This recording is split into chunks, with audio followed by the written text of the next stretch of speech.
Soyons honnêtes les gars, Midjourney est très bon dans la génération des images à partir de tests.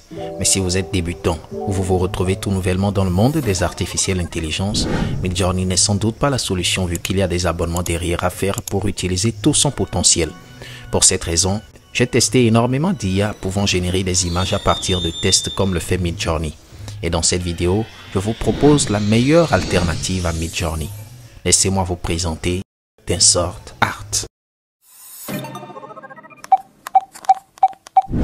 Voici comment se présente l'interface de Tensor Art. Pour y avoir accès, entrez dans la barre de recherche de votre navigateur tensor.art.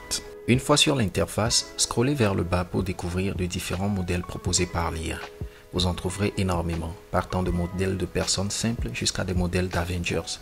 Vous serez même choqué de retrouver des images obscènes que vous pourriez modifier selon votre goût. À présent, vous devez vous connecter. Vous cliquez alors sur Sign In. Il y a différentes façons de vous connecter, soit par Google, soit par Discord ou soit par email. Je choisis de continuer avec mon Google. Alors je clique là-dessus, je sélectionne et boum. À ce niveau, je remplis mon nickname, mon nom d'utilisateur, toute intelligence artificielle. Je descends en bas, je clique sur Save. Sur mon workspace, je descends en bas pour sélectionner un modèle au hasard. Je sélectionne, je descends, je clique sur Run pour pouvoir la modifier. Avant de continuer, je t'invite à liker la vidéo puis à t'abonner à la chaîne car nous partageons ici des vidéos rien que sur les intelligences artificielles. On continue. Ici, nous avons Basic Model. Ceci porte le nom du modèle que nous avions choisi au préalable. Pour la modifier, il nous suffit de cliquer dessus pour voir d'autres modèles. Ils sont répartis par catégorie. Le modèle caractère présente plusieurs caractères différents selon les modèles. All comporte tout et célébrité, les modèles de célébrité. Quand nous descendons à ce niveau, nous avons Prompt, qui peut être défini comme des instructions données à l'IA pour obtenir l'image que nous avions sélectionnée. On le nettoie pour créer le nôtre. Un peu plus bas, nous avons d'autres paramètres permettant d'affiner plus l'image selon notre goût. Plus bas, vous trouverez d'autres réglages qui vous permettront de peaufiner l'apparence de l'image selon vos préférences. Chaque réglage comprend des sous-options que vous pouvez choisir d'afficher ou de masquer en cliquant sur ce bouton. Revenons à la partie des prompts où nous demandons à l'IA le type d'image que nous voulons générer, puisque l'IA ne reconnaît que des prompts en anglais. Nous allons alors nous servir de ce site, deepl.com, pour transcrire en anglais nos prompts en français. Au niveau des prompts négatifs, on inscrit sur l'IA ce qu'on ne veut pas dans notre image.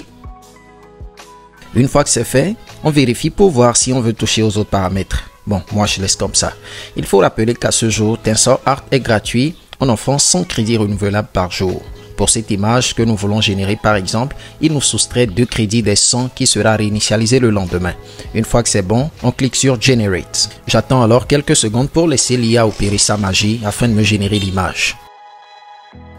Et oui, cette image m'a été générée en tenant compte de la taille de l'image préréglée. Ici, j'ai sélectionné le mode paysage. Je clique sur l'image pour l'agrandir. Et voilà, tout est beau. Ici, j'ai l'option Remix au cas où je juge que cette image ne correspond pas à ce que je veux vraiment. Generate. J'attends encore quelques secondes. Et c'est bon. À présent, je veux changer la taille de l'image en sélectionnant un mode portrait. Aspect Ratio, Portrait, ensuite Generate. Voilà, j'ai cette belle image qui m'a été générée par l'IA. N'est-ce pas super ça? Quand on revient au modèle que nous avions choisi au préalable et qu'on descend en bas, nous verrons d'autres modèles similaires. Ici, nous allons jouer un peu sur les prompts. On sélectionne alors cette image. Je copie tout son prompt positif que je m'en vais coller sur l'IA. Je copie le négatif que je m'en vais coller également à sa place.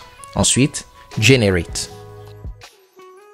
Vous voyez que nous avons pratiquement la même image que celle dont nous avons copié le prompt. Quand on clique sur Remix, nous avons aussi quelque chose de similaire. Ce faisant, nous pouvons modifier une image en copiant son prompt pour en modifier certains éléments à l'intérieur. Voici un peu les différentes choses que vous pouvez faire avec Tensor Art. Les possibilités sont multiples. Vous découvrirez certainement plein d'autres choses dont nous n'avons pas parlé dans cette vidéo en fouillant bien dans l'IA. Maintenant, c'est à votre tour de jouer.